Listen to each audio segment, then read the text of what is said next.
দিগন্তের শুরু যেখানে, জলের শেষও সেখানেই। এই হলো টাঙ্গুয়ার হাওর, প্রকৃতির এক বিশাল ক্যানভাস। আকাশ এখানে নেমে আসে জলে, আর মেঘালয়ের ছায়া ভাসে হাওরের বুকে। এ যেন এক জলের রাজ্য, শান্ত আর স্নিগ্ধ। জীবনের সব কোলাহল ছেড়ে অথই জলের মাঝে নীরবতা খুঁজে পাওয়ার নামই টাঙ্গুয়ার হাওর।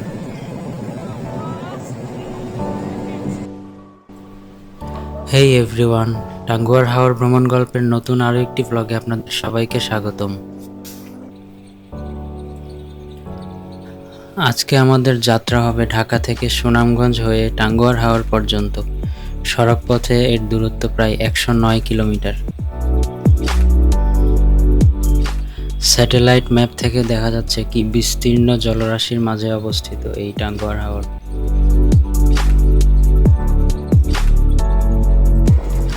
আমরা যাচ্ছি সিলেটের একটি ট্রাভেল গাইড গ্রুপের সাথে। তাদের বাস ছেড়ে যাবে সিলেটের সুবিধবাজার পয়েন্ট এলাকা থেকে। সকাল 7টার দিকেই রওনা দিয়ে দিলাম সুবিধবাজার পয়েন্টের উদ্দেশ্যে। অবশেষে আমরা সুবিধবাজার পয়েন্টে পৌঁছালাম। এখানে একটি দোকান থেকে হালকা কিছু সকালের নাস্তা, ব্রেকফাস্ট কিনে নিলাম। অবশেষে বাস ঠিক সকাল 7:30টায় একেবারে সঠিক সময়ে ছেড়ে দিল।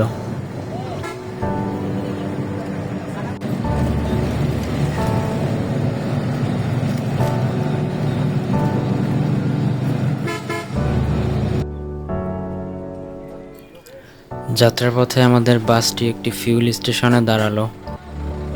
এখানে দেখতে পাচ্ছি আমাদের বাসটি প্রায় 39 লিটার ডিজেল লোড করেছে। একটি বাস প্রতি লিটার ডিজেলে প্রায় 6 থেকে 7 কিলোমিটার যায়, সুতরাং 39 লিটার ডিজেলে প্রায় 230 কিলোমিটার যাওয়ার মতো ফুয়েল লোড করে নিল।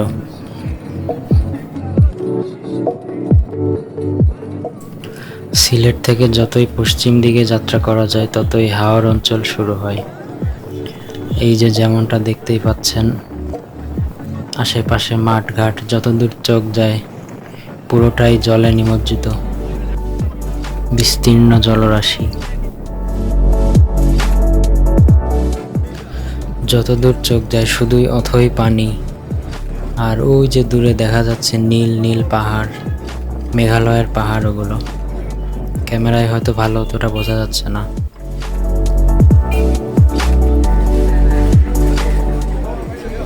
অবশেষে প্রায় 3 ঘন্টার যাত্রা শেষে আমরা পৌঁছে গেলাম টাঙ্গুয়ার হাওরের বোট পয়েন্টে, মানে যেখান থেকে আমরা নৌকায় করে রওনা দিব।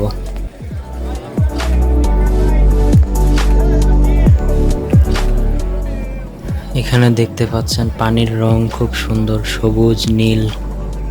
এখানে পানির গভীরতা একটু বেশি। গভীরতা কম থাকলে সাধারণত পানি ঘোলা থাকে, কিন্তু এখানে যেহেতু বড় বড় নৌকা আসে, সুতরাং গভীরতা মেনটেন করতে হয়।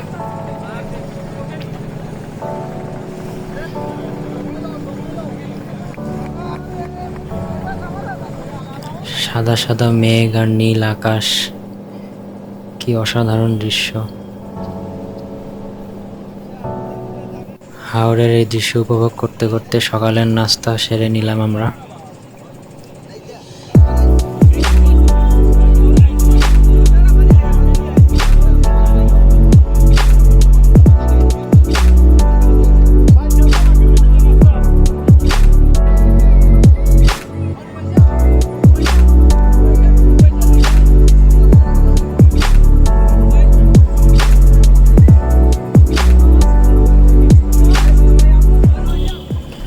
টাঙ্গুয়ার হাওর সুনামগঞ্জ জেলার তাহিরপুর এবং মধ্যনগর উপজেলা জুড়ে অবস্থিত। বর্ষাকালে এর বিস্তৃতি প্রায় 100 বর্গ কিলোমিটার এবং কোনো কোনো সময়ে 126 বর্গ কিলোমিটার জুড়ে এলাকা পুরোপুরি জলের নিচে নিমজ্জিত থাকে।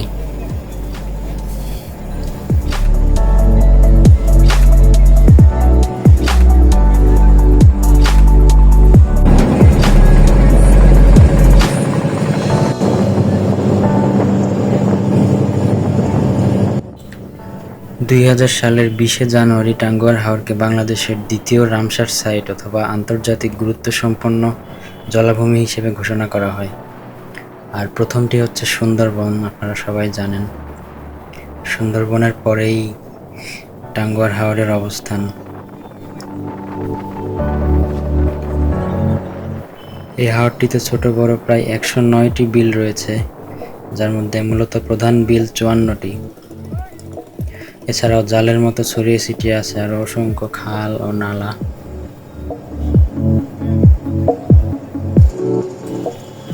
এখানে প্রচুর পরিমাণে হিজল, করচ, বরণ, নলখাগড়া, পানিফল, হেলেঞ্চা, বনতুলসী ইত্যাদি জলজ উদ্ভিদও দেখা যায়।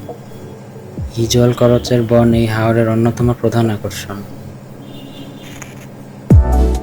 এরপরে আমরা হাওরের দৃশ্য উপভোগ করতে করতে দুপুরের খাবার খেয়ে নিলাম নৌকার ছাদে বসেই। এরপরে আমরা হাঁটতে হাঁটতে যাচ্ছি নীলাদ্রি লেক দেখতে, যেটিও টাঙ্গুয়ার হাওর অঞ্চলের একটি গুরুত্বপূর্ণ আকর্ষণ।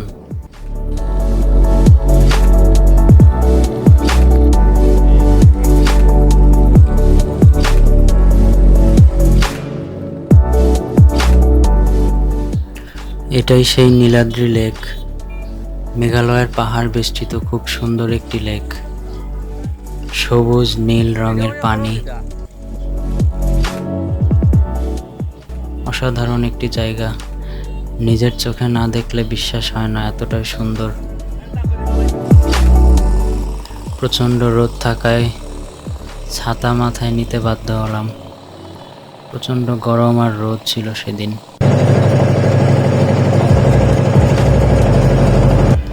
নীলাদ্রি লেক দেখা শেষে এবার ফেরার পালা। আবারও টাঙ্গুয়ার হাওরের বিকালের দৃশ্য উপভোগ করতে করতে ফিরে যাচ্ছি টাঙ্গুয়ার হাওরের বোট পয়েন্টের দিকে। দুপুরে টাঙ্গুয়ার হাওরের ওয়াচ টাওয়ার এলাকায় সকলে গোসল করে। সেখানেও ভিডিও রেকর্ড করেছিলাম, কিন্তু ভুলবশত ভিডিওগুলো রেকর্ড হয়নি।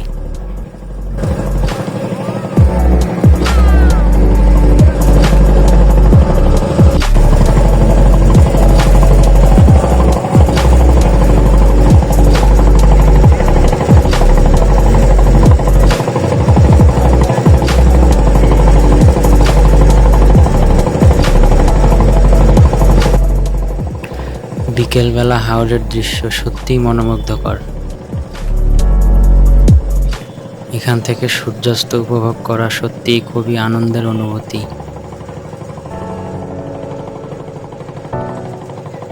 টাঙ্গুয়ার হাওর ঘোরা শেষে ফেরার পথে এই জায়গাটি দেখতে পেলাম। সুনামগঞ্জের তাহিরপুর উপজেলায় অবস্থিত এই জায়গাটি একদম সমুদ্র সৈকতের মতোই দেখতে। পানির ঢেউ এসে আছড়ে পড়ছে।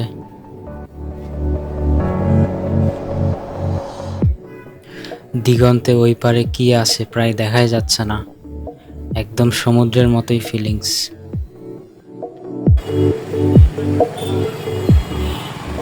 যাত্রা শেষ করে আবারও আমরা ফিরে এলাম সিলেটে। ভিডিওটি ভালো লাগলে অবশ্যই লাইক করুন, কমেন্ট বক্সে নিজের অনুভূতি জানাতে পারেন। দেখা হবে অন্যদিন অন্য কোনো পর্বে। ততদিন ভালো থাকবেন। আল্লাহ হাফেজ।